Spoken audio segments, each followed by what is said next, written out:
Julia, and I'm serving as our moderator for our March program. This month, we are featuring Dr. Sam Lebovic from George Mason University. Dr. Lebovic is a professor of history, where he teaches broadly in the history of U.S. politics, culture, civil liberties, and foreign relations. He also serves as co-editor of the Journal of Social History. He is the author of three books, including his award-winning books, Free Speech and Unfree News, and State of Silence, which was named a Best Book of 2023 by The New Yorker and was a finalist for the ABA's Silver Gravel Award. Thank you so very much for joining us today, Sam. Thanks for having me. A pleasure. So why don't we, just to get started, why don't you share a little bit about your background and how you became interested in the freedom of the press? Sure. So I was doing a lot of research as a graduate student on media and politics, particularly in the 1930s and 1940s. And one of the groups I got interested in learning more about, I sort of saw references to them in various books, was the Newspaper Guild, which was a union of journalists organized in the 1930s and was very involved in politics in the period.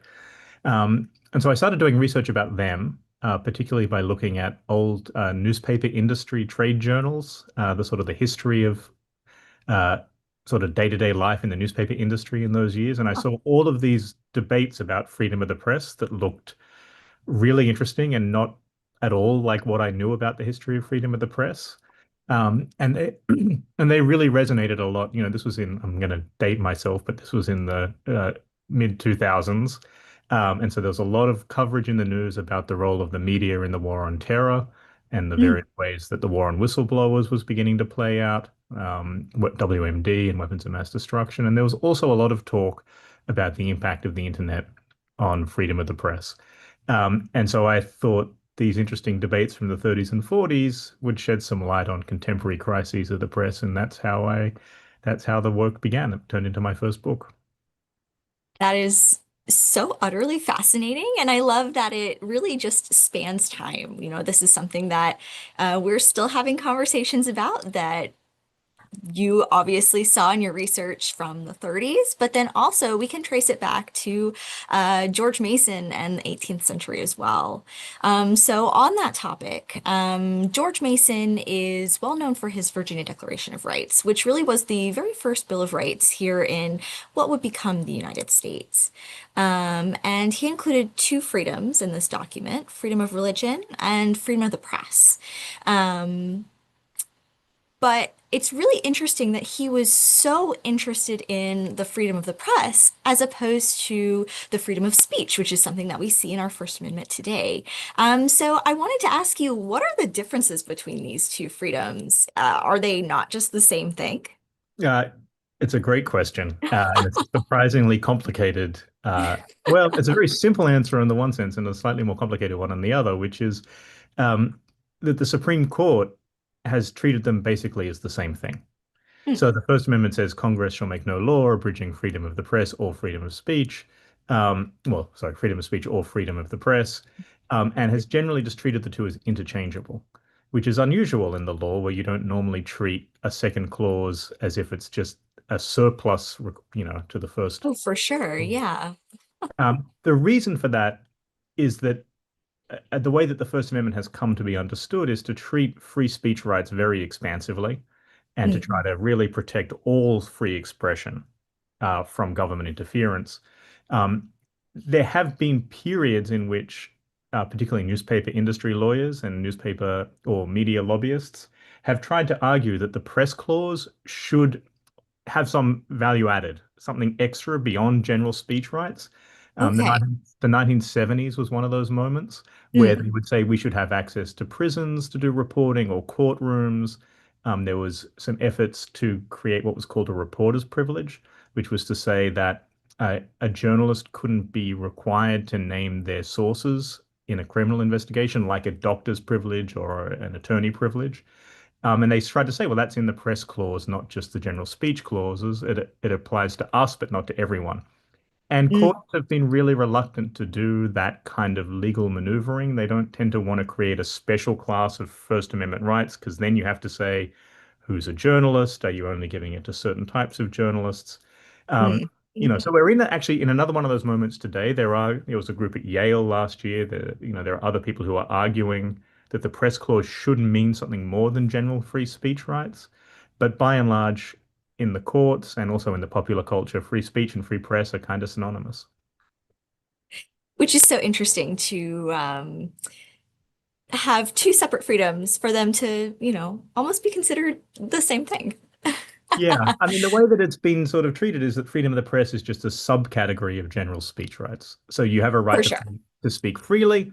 If Hmm. you do that speech through the media, that's no different. I mean, broadcast media in the 20th century was treated slightly differently because there was an idea that it was a limited resource and you had to license it in certain ways.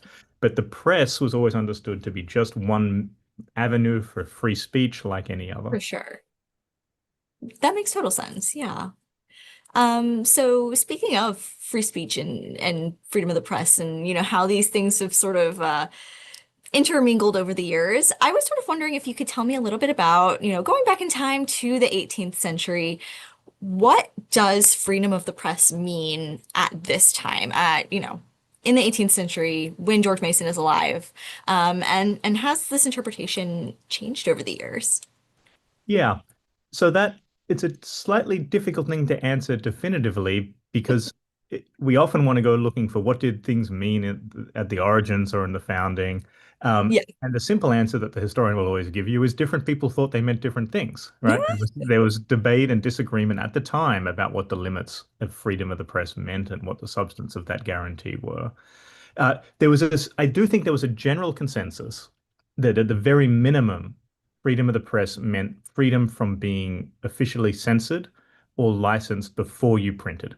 So Okay. in English history and in the early colonies, you couldn't actually print anything without pre-approval and a sort of pre-censorship, prior restraint. And there's an understanding, Blackstone, the 18th century English commentator on the law, says, we all agree that freedom of the press means, you don't have prior restraint on publication. For He sure. then goes on to say, but it doesn't mean that you are free from punishment after you've published. And so there's actually, to our mind, that doesn't sound like very much freedom. But at the time, it was understood, well, just the ability to say things in the first place Yeah. without getting a pre-approval stamp is a type of freedom. Mm, You may be punished afterwards if you misuse that right. for And by sure. the 1830s, Joseph Story, the Supreme Court Justice and American legal commentator, in his commentaries on the Constitution, says that the idea that the First Amendment means, and I'll read you just a short quote, uh, means that the amendment was intended to secure to every citizen an absolute right to speak or write or print whatever he might please without any responsibility, public or private, is a supposition too wild to be indulged by any rational man. He thought it was crazy that you would not be punished if you abused the right. That's Um, the, fascinating. the really difficult questions are what does it mean to abuse the right and who gets to do the punishing? Yes. Um, and so, in 1798, there's a kind of early flashpoint around these questions when the Federalist government passes the Alien and Sedition Acts, which make it illegal to kind of criticize the government. Um, and there's a big backlash against those by the Republicans. Jefferson and Madison argue that this is a violation of freedom of the press, and Mm, they win the election of 1800 and get rid of those laws. So there's a sense there that this is not the type of post speech punishment that is part of freedom of the press, but obviously the Federalists thought it was okay. So there's a debate there. for And sure. then the other question is who gets to make those decisions about who'll do the punishing. Um, the First Amendment says Congress shall make no law, Mm, right? It doesn't say anything about the states. And Jefferson actually privately writes to Abigail Adams and said, we're opposed to Congress punishing sedition, but we think it's okay for the states to do it. And actually, a lot of the states in their Bill of Rights have kind of First Amendment equivalents, freedom of speech, freedom of press clauses, that say things like free speech has its limits and you can be punished for using it irresponsibly. How that looks from place to place, it means that sometimes you can't blaspheme, certain types of obscenity, which can mm, include basic birth control information, can be banned from the press or punished. There's regulations of abolitionist speech in the South in the 1830s. defamation of public officials have a sort of separate set of rules. So they vary from state to state. I Um, see. but there is a sense that there are limits. Gotcha. Okay, this is a really interesting discussion. Um, Now, your work specifically does focus on the, beginning of and into the turn of the 20th century. So slightly past where we've just been talking about. How does this freedom apply at that time? Does it look any different than when it looked, what it looked like in the 18th century? Yeah, very much so. So the basic story here is that the First Amendment really kind of lies unused in the 19th century. And it really, what we think of as the modern First Amendment, really strongly enforced by the Supreme Court and very protective of speech rights, only really begins in 1919 with Oliver Wendell Holmes in dissent in some World War I Espionage Act cases. And it matters that they're in dissent. He's arguing that we have a right to free speech, but he's in the minority in how he understands that, and that'll sort of grow over the 20th century through the 1950s and 1960s in particular. It'll come to its modern form. Freedom of the press rights will rise along with that generally increasing tolerance for the right to free speech. Um, Given what I was just talking about, one of the important things that begins to happen in the 1920s and the 1930s is the Supreme Court will begin to argue that the First Amendment applies to the states as well, the Okay, process of incorporation, and so that you get the kind of standardization of rights to free speech. that makes sense. A key case here for the freedom of the press is Near versus Minnesota in the early 1930s, uh, Mm, which basically Minnesota had a kind of nuisance law that says if you're publishing things that are basically a public nuisance, you can be censored. And a small kind of anti-Semitic gossip magazine, Rag, that's kind of accuses the city of being run by Jew gangsters and is full of kind of libel. They actually banned the publication of oh, that newspaper, huh. saying it's just a public nuisance. We all agree we don't want to have this kind of speech in the public sphere. And that makes its way to the Supreme Court, which rules 5-4 that actually the paper has the right to publish under the First Amendment. So it's narrow in That is 1931. narrow, yeah. But it's a Minnesota law. It's not a federal law, and you see the kind of rising tolerance for the right to publish and the right to avoid being punished afterwards. Um, from my point of view, that's all a nice and healthy story about the rising respect for freedom of the press and American democracy. By the time those processes begin, though, in the 1930s and 1940s, two other trends are also kind of becoming apparent which affect freedom of the press very materially. The Hmm. first is that the daily newspaper industry has begun a process of really corporate consolidation and decline. We often think of the decline of the newspaper industry as something starting in maybe the 1990s with the internet. But Yeah. actually, the highest number of newspapers in the nation was 1909. And you get the first articles about the disappearing daily newspaper in the 19 teens and 1920s. So there's a real concern that even as the First Amendment is protecting the press in all new ways, the newspaper industry is having these economic crises. And then the Mm. second thing that I'm interested in is in the 30s, but particularly the 40s and 50s. Um, there will be new forms of national security secrecy being created that will increasingly classify information within the federal government to prevent even the press or the public from getting access to them, which have real implications for the freedom of the press to report on foreign policy and national security, but don't raise kind of the same First Amendment concerns as censorship. So you have rising free speech and free press rights, but you also have Hmm. economic and political crises sort of sitting off to one side. Interesting. Okay, I see. Yeah. Um, and surely that would have affected how journalists were um, promoting the news at this moment in time where there is such this like you mentioned, on one hand, there's sort of this increase in certain rights, but on the other hand, there is, an element of secrecy that's sort of coming into play here. Are there any sort of prominent examples from your research that really highlight um, these scenarios here? Yeah, I mean, I can think of a couple. One is there's a kind of quid pro quo that emerges in the kind of Okay. heart of the Washington kind of news establishment in the 1950s, early 1960s, uh, which is basically a kind of gentleman's club agreement that we will sort of learn whatever secrets are kind of circulating in official corridors, but we'll check before we publish. We won't publish I secrets see. without a kind of agreement. And there are examples that you know, the Bay of Pigs, for instance, some of the kind of Cold War machinations, nuclear testing. Um, uh, Catherine McGarr has a good book on this, on secrets in Washington news correspondence.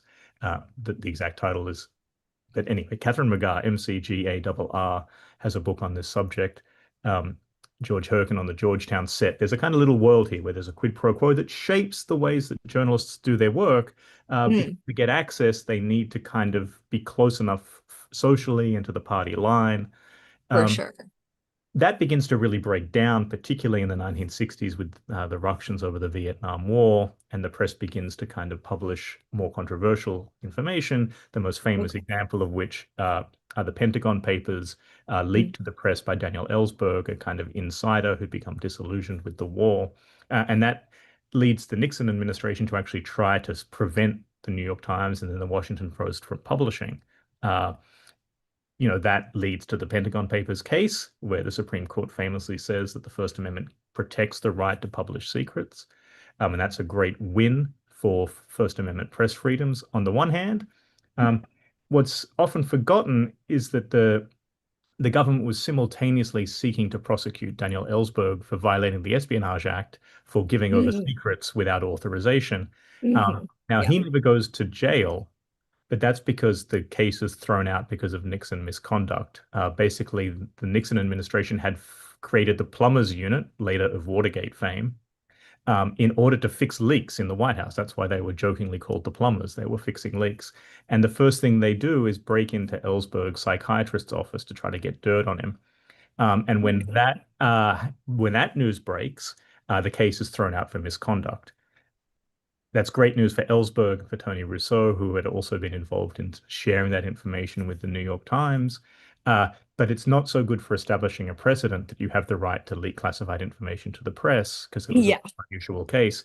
And so that Espionage Act is still used today to prosecute, the war on whistleblowers, Edward Snowden, Chelsea Manning, Mhm. Terry Albury, those people were all prosecuted for sharing information with the press, which has raised less press freedom concerns because the press is free to publish what they get, but the Oh, source can be hit with jail time for leaking to the press in the first place. So that's the for kind of sure. uneasy détente or status quo we've reached on the That secret. makes total sense. And you can really see, excuse me, that connection, going back in time to the 18th century with that idea of, okay, well, who is in charge of punishing these people? And can see that playing out. Um, I did want to ask you, going back to an earlier comment, you mentioned that um, some people do say that journalism is a dying media in the time of the internet, of social media, but it has undergone large-scale transformation in the past. So, what do you think about the current era that we're in?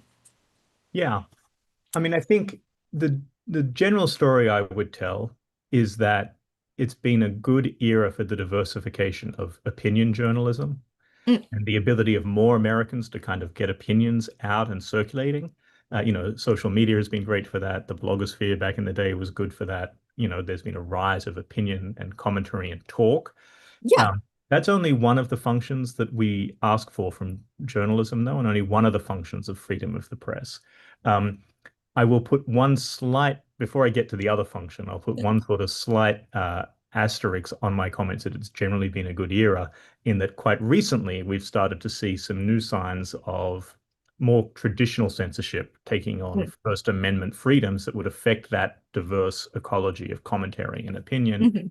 mhm. We've seen uh, the use of the visa and sort of visa denial or stripping visas as a form of kind of political censorship, Yeah. the threatened use of the FCC the Federal Communications Commission to kind of put pressure on television stations and broadcasts to sort of tailor what they're showing. Hmm. There's been a new round of kind of corporate consolidation over the news media and who's actually able to get hired. So there are some Yeah. warning signs there that that diversity of opinion may have some old-fashioned sort of censorship threats. But in general, my concern is less about straightforward censorship of opinion. Um, it's about that other function that we ask of journalism, which is to produce the information upon which we base our opinions, to actually be a source of Mm. reporting and new Yeah. information. And there, I think, there is real cause for concern. The transformations of the business model of the news media have really undermined the profession of journalism. There are actually 60% fewer journalists in the country now than there were in the year 2000. So it's a Wow. massive decline. And to put, That's huge. it's a massive change. And it's not evenly distributed. It's really affected local news in a lot of communities very directly, and it's particularly affected kind of the coasts tend to do a little bit better, focusing on national news. The interior of the country, news has really dried up. Some commentators talk of news deserts. Um, Mm. and to put one figure on it, the city of Denver had 600 journalists working in Denver in the year 2009. By 2019, 10 years later, it had only 70. Um, and so there's a lot of things that are going unreported, a lot of local council meetings going unreported, a lot of local issues going unreported. And I think that's added an air of sort of unreality to press commentary. It's all very national. It's Mm. all about Hmm. kind of the latest soap operas or the one or two big stories. Um, and I think freedom of the press is pretty healthy in terms of its diversity of opinion and expression and debate with those sort of warning signs I mentioned. But I think it's pretty unhealthy in terms of its production of new information and its circulation of new forms of knowledge that we For need sure. for democracy. So, we just got a question from our chat, if you wouldn't mind answering. So, does freedom of the press apply to academic journals in the same way that it maybe applies to journalism and other forms of news? Um, yes, to the extent that academic journals can't be subject to kind of government censorship or viewpoint Mm. discrimination. Uh, what that means in practice is Hmm. that the way that we think about press freedom generally is that it just means that the government can't be the one to decide what the rules are for publication. So in uh, the for-profit newspaper press, that kind of goes to the editorial team who For make their sure. decisions based on their professional standards and what they think is newsworthy and well reported. On the academic journal side, it's left to the editorial teams and the peer review process that set up the Mm. rules for what's acceptable for publication and what's not. So Makes it's not sense. a place, some of the very earliest forms or drafts of the First Amendment would say things like everyone has the right to free speech that can never be interfered with. And if it had been written like that, well, then you could take your complaint to anyone who interfered with your right to free speech. And I want to be on the television tomorrow. You're not letting me be on TV. That interferes with my right to free speech. That's not the way that the First Amendment is written. The First Amendment For says sure. Congress shall make no law. So if there's no state action, then you don't have a freedom of the press issue under the law. You may still have Gotcha. all sorts of choke points, and your meaningful right to be able to uh, access venues for expression might be limited, but Yeah. that would raise freedom of the press concerns in quite the same way. Gotcha. So, you're a history professor. And I'm really interested in, when you are teaching your students about freedom of the press, what is the one most important thing that you want them to take away from this lesson? That's a great question. If I had to boil it down to one, what would my one be? I mean, I guess it's to say that that what freedom of the press means is not a settled concept, that there hasn't only been one way to understand it over time, and that the debates about what freedom of the press should mean for a democracy were live in the past and could be live in the present and should be live in the present. And that in thinking about how different people have argued about it over time and how the sort of limits to freedom of the press have changed over time, I hope my students come to their own understanding and appreciation of how they think that right should operate and what should be included. Um, so that's that's a pretty general historian's answer. Um, if I had to put something, sort of a 1B, slightly more specific answer onto the question, I think it would be to say that it's easy to be cynical about what freedom of the press means. The the press critic, the New Yorker press critic in the middle decades of the 20th century, A.J. Liebling, famously once said, "Freedom of the press belongs only to those who own one." Which Ah, you couldn't afford to buy a newspaper, it didn't really affect you. But I think that freedom of the press has implications for how we get access to information that we need for self-governance, and so is something that should be of importance to everybody. oh yeah, exactly. And for, to sort of add on to that, for people who are not involved in journalism, which I'm sure that, many of our viewers are, I myself am very much not. Um, what really should they know? What should they take away from this discussion? And how does freedom of the press impact them and their daily lives? Yeah. So I think what would I hope that they could take away? The first thing is to say that freedom of the press, means no political censorship of the press in the first instance, but that's a necessary but not sufficient cause for really a free press, I think. Hmm. That a free press also has to have the economic capacity and the access to information uh, to provide the kinds of flows of news that we need to do self-government, right? To do act as a check on government, to think about what we want to do politically in collective self-interest. Yeah. Um, and so that freedom of the press also has to involve a press that's providing adequate quality of information to the American public. Um, what that means for you individually as a kind of news consumer is, I guess I would say, don't get too caught up on thinking about expression and opinion and debate and outrageous commentary. Also, try to look for and support journalism that is doing original reporting, that is providing news about local conditions that are otherwise being paid attention to. I think that's a big policy problem we need to pay attention to, but it's also something that citizens, we need to think about how our news diet is actually constituted. And are we For getting sure. access to those sorts of information that are really an integral part of the freedom of the press?